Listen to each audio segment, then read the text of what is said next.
Assalamualaikum warahmatullahi wabarakatuh. Selamat pagi, ketemu lagi dengan Mapel Sejarah dengan Bu Ika. Pagi ini kita masih membahas judul yang sama dengan pertemuan sebelumnya, yaitu kehidupan masa praaksara di Indonesia. Tapi ini jilid keduanya ya, jadi saya pecah materinya. Langsung saja, ini adalah tugas kalian. Tugas kalian pertemuan sebelumnya adalah saya minta kalian menuliskan dalam buku catatan pembagian zaman praaksara. Nah, pembagian zaman praaksara itu terbagi atas dua, zaman batu dan zaman logam. Zaman batu terbagi atas 4, Paleolitikum, Mesolitikum, Neolitikum, dan Megalitikum. Tikum itu adalah batu, jadi paleo di sini tua, jadi Paleolitikum adalah zaman batu tua. Mesolitikum, meso pertengahan, tikum batu berarti zaman batu tengah. Neolitikum berarti neo ini baru, tikum ini batu berarti zaman batu baru. Megalitikum, mega besar, tikum batu berarti zaman batu besar. Perhatikan saya, ini contohnya Paleolitikum, contohnya jelas sekali. Alat-alat batu yang digunakan oleh manusia purba ketika itu masih amat sangat sederhana, wujudnya besar-besar dan belum diasah, tapi sudah digunakan mereka sebagai alat-alat yang menunjang dalam perburuan atau mereka mencari makan. Ya, yang kedua Mesolitikum, zaman batu tengah. Ini batu-batu atau artefak yang digunakan sudah sedikit mengalami pengikisan atau dikikis atau sudah mulai diasah sama manusia purba. Ya. Yang ketiga, Neolitikum. Perhatikan, berbeda dengan Meso dan Paleolitikum, batu-batu yang ada di sini sudah mengalami sentuhan yang lebih dalam lagi. Perhatikan, batunya sudah sangat halus di sana, ya, berbeda banget. Dan ini adalah batu yang digunakan sebagai beliung persegi. Pernah kebayang skop atau cangkul? Itulah beliung persegi ketika itu ya. Jadi seperti cangkul atau skop sekarang ini gunanya. Kemudian yang terakhir zaman Megalitikum. Dari namanya mega, tikum batu berarti zaman batu besar. Perhatikan, Megalitikum ini, perhatikan artefaknya atau perhatikan hasil budaya yang dibuat oleh manusia purba. Jadi batu-batu yang digunakan atau batu-batu yang dihasilkan oleh manusia purba ketika itu sudah sangat besar, berbeda dengan batu-batu sebelumnya. Kenapa batu-batuan yang ada di era Megalitikum ini berbentuk seperti ini? Ini terkait dengan corak kehidupan manusia praaksara yang ketika itu sudah mengenal sistem kepercayaan seperti animisme, dinamisme, dan totemisme. Karena mereka sudah mengenal kepercayaan, batu-batuan yang mereka hasilkan adalah terkait dengan pemujaan. Ya, jadi batu-batu besar ini dibuat untuk pemujaan. Nah, berikutnya zaman logam. Zaman logam dikenal dengan istilah undagi. Zaman logam terbagi atas dua, yaitu besi dan perunggu. Artinya apa? Di era besi dan perunggu ini, manusia purba sudah mampu mengolah atau membuat artefak atau peralatan hidup mereka menggunakan besi dan perunggu. Untuk lebih jelasnya, silahkan simak slide berikut ini. Nah, ini kita bahas yang pertama, kehidupan zaman batu tua atau Paleolitikum. Bagaimana dengan ciri-cirinya? Ciri yang pertama, era Paleolitikum ini ya adalah era di mana manusia yang hidup di sini adalah jenis Meganthropus, Paleojavanicus, dan Pithecanthropus. Pithecanthropus ini adalah sama dengan Homo erectus ya, sudah dijelaskan pada pertemuan sebelumnya. Yang berikutnya, manusia-manusia itu hidupnya berpindah-pindah tempat atau nomaden. Kalau dengar istilah nomaden artinya berpindah-pindah tempat. Kenapa mereka sering berpindah-pindah tempat ketika hidup di era Paleolitikum ini? Karena mereka ini sangat bergantung dengan alam. Ketika alam sudah tidak menghasilkan makanan, ya, mereka akan mencari tempat tinggal yang masih banyak sumber makanannya untuk mereka, ya. Itu kenapa akhirnya mereka pilih hidup secara berpindah-pindah tempat. Berikutnya, corak kehidupannya lebih sering berburu dan meramu dengan mencari bahan makanan berupa tumbuh-tumbuhan. Nah, yang mereka lakukan ini bernama atau dikenal dengan istilah food gathering. Jadi, hubungan antara nomaden dan food gathering itu sangatlah erat.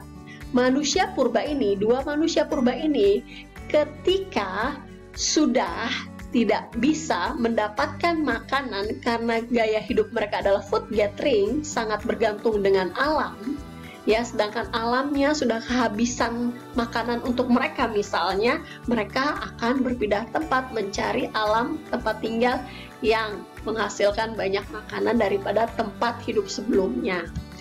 Berikutnya, perkakas yang mereka buat itu adalah dari batu, tulang, dan tanduk yang masih sangat kasar atau belum diasah. Ya, ini contohnya. Jadi, alat-alat yang mereka gunakan ketika itu masih amat sangat kasar, belum diasah, tapi sudah digunakan sebagai peralatan mereka dalam melakukan aktivitas sehari-hari seperti berburu dan meramu tumbuh-tumbuhan. Yang kedua, zaman Batu Tengah atau Mesolitikum. Bagaimana dengan cirinya? Yang pertama, manusia hidup di era ini adalah Pithecanthropus atau Homo erectus. Yang kedua, Pithecanthropus ini sudah mengenal sistem bercocok tanam meskipun sangat sederhana. Yang berikutnya, tempat tinggal yang mereka pilih, mereka ini Pithecanthropus yang hidup di era Mesolitikum, mereka ini hidup di dua tempat. Yang pertama, mereka tinggal di lokasi di tepi gua atau dikenal dengan kebudayaan Abricosroch. Abricosroch adalah kebudayaannya manusia purba yang hidup di era Mesolitikum yang tinggal di gua-gua. Ya, kemudian ada lagi manusia purba era Mesolitikum yang tinggal di pesisir pantai. Manusia purba yang tinggal di pesisir pantai menghasilkan kebudayaan yang dikenal dengan istilah Kejoken Mondiger. Apa itu Kejoken Mondiger? Kejoken Mondiger adalah sampah dapur yang isinya adalah kerang-kerang, ya, kulit kerang yang bekas dimakan oleh manusia di era Mesolitikum ketika itu. Jadi sehari-hari mereka memakan kerang dan sampah kerangnya itu, ya, kulit kerangnya itu mereka buang begitu saja dan tumpukan cangkang kerangnya itulah yang menghasilkan Kejoken Mondiger, ya. Jadi Kejoken Mondiger adalah tumpukan sampah kerang yang telah menggunung dan membatu. Yang ketiga, zaman Batu Muda atau zaman Batu Baru yang dikenal dengan Neolitikum. Bagaimana ciri-cirinya? Ciri yang pertama adalah manusia yang hidup pada era ini adalah Homo sapiens, berbeda dengan Meganthropus dan Homo erectus. Homo sapiens ini adalah manusia modern yang sudah pintar. Yang kedua, mereka sudah tidak lagi melakukan nomaden karena mereka sudah bisa hidup tanpa tergantung dengan alam. Ya, jadi mereka sudah nggak lagi seperti si Pithecanthropus atau Homo erectus yang masih sangat bergantung alam. Mereka ini sudah bisa ngakalin alam dengan cara apa? Mereka sudah melakukan food producing. Jadi kalau yang tadinya di era Paleo dan Mesolitikum manusia purba melakukan food gathering, di era Neolitikum mereka nggak lagi food gathering, tapi mereka melakukan food producing. Apa yang mereka lakukan? Yang mereka lakukan adalah menghasilkan makanan sendiri dengan cara bercocok tanam dan beternak. Jadi mereka sudah menjadi produsen, ya. Ciri berikutnya, mereka sudah mampu hidup bermasyarakat dengan sistem bergotong royong yang sudah dikembangkan.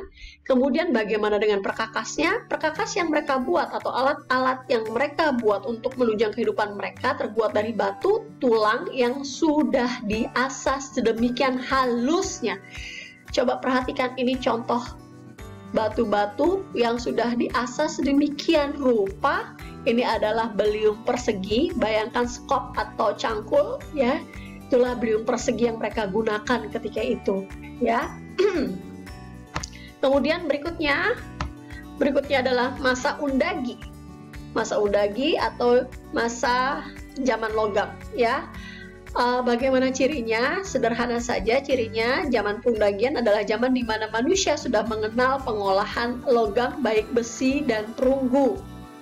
Ya, Kemudian ini adalah contoh artefaknya, ada Nekara dan Moko. Ini Nekara adalah gendang, Moko juga adalah gendang terbuat dari perunggu, cuma lebih bentuknya aja yang berbeda. Nekara lebih besar, Moko lebih kecil. Jadi ini yang digunakan ketika mereka perang antar suku, itu ada Nekara, Moko yang ditabuh oleh mereka ya. Kemudian ini ada lagi kapak corong, ada arca, ada bejana. Nah, kesemuanya ini terbuat dari logam, baik besi ataupun perunggu, apapun itu yang diolah oleh manusia purba ketika itu, ketika mereka sudah mampu membuat alat-alat dari logam, berarti mereka sudah masuk ke dalam era Undagi atau zaman logam. Ya, oke, masih ada waktu 5 menit kita. Waktu kita 15 menit ya.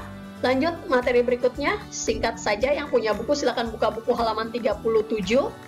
Kita akan bahas mengenai asal-usul nenek moyang Indonesia. Kalau kalian pernah dengar lagu Nenek Moyangku Seorang Pelaut, betul, nenek moyang kita adalah seorang pelaut. Mereka ini adalah pelaut-pelaut yang berasal bukan dari Nusantara, mereka adalah pendatang, ya.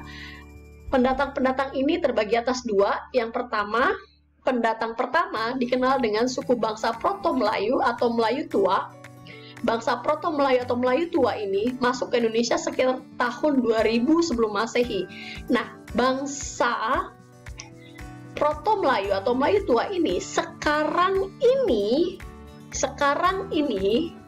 ya menjadi suku yang ada di Indonesia seperti suku Toraja, suku Nias, suku Dayak, suku Sasak, dan Batak. Kalian kalau bagian dari suku Toraja, Nias, Dayak, Sasak, dan Batak, berarti nenek moyang kalian adalah pendatang dari Proto-Melayu atau Melayu Tua. Nenek moyang kalian datang dari Cina Selatan. Ini ada dua jalur ya. Yang pertama jalur barat, yang kedua jalur selatan. Ya. Jalur selatan mereka lewat Taiwan ke Filipina lalu menyebar ke Sulawesi, tapi ada juga yang jalurnya itu dari Semenanjung Malaysia masuk ke Sumatera lalu menyebar ke Kalimantan, Jawa, Bali, dan Nusa Tenggara. Nah, itu untuk nenek moyang dari Proto Melayu. Yang kedua, ada nenek moyang kita yang berasal dari suku bangsa Detro Melayu atau Melayu Muda. Ya, mereka ini sekarang ini di Indonesia menjadi suku Minang, Jawa, dan Bugis. Ya, alat kebudayaan atau artefak yang mereka tinggalkan adalah perhiasan, nekara, kapak corong, cendrasa, dan moko. Perhatikan berbeda antara si Detro dan Proto. Kalau Proto hasil kebudayaannya itu masih dari batu karena mereka baru bisa mengolah batu ketika itu, tetapi Detro Melayu, nih si Melayu Muda ini, kebudayaannya atau artefaknya lebih hebat lagi. Kenapa saya bilang lebih hebat lagi? Karena mereka sudah mampu mengolah alat-alat dari perunggu. Suku-sukunya sekarang ini ya, mereka menjadi suku Minang, Jawa, Bugis. Ini sudah saya bahas ya. Nah, ini dia, perhatikan. Keturunan bangsa Proto Melayu sekarang ini menjadi suku Toraja di Sulawesi Selatan, suku Sasak di Lombok, suku Dayak di Kalimantan Tengah, suku Nias di pantai barat Sumatera, suku Batak di Sumatera Utara, suku Kubu di Sumatera Selatan. Nah, ini Detro Melayu. Detro Melayu adalah pendatang dari Indochina. Mereka masuk ke Indonesia pada tahun 500 sebelum Masehi. Kemudian jalur persebarannya beda ya, kalau tadi si Proto dari selatan, kalau ini melalui jalur barat. Kebudayaannya kemudian logam, tadi sudah dijelaskan sedikit. Keturunannya juga tadi sudah dijelaskan ya. Keturunannya sekarang ini menjadi suku Jawa, suku Bugis. Nah, ini dia nih keturunan dari bangsa Detro Melayu. Aceh, suku Minangkabau, Jawa, Bali, Bugis, dan Makassar. Ya, untuk sistem kepercayaannya nanti kalian bisa lihat di PowerPoint ya, karena tidak cukup waktunya. Terima kasih. Wassalamualaikum warahmatullahi wabarakatuh.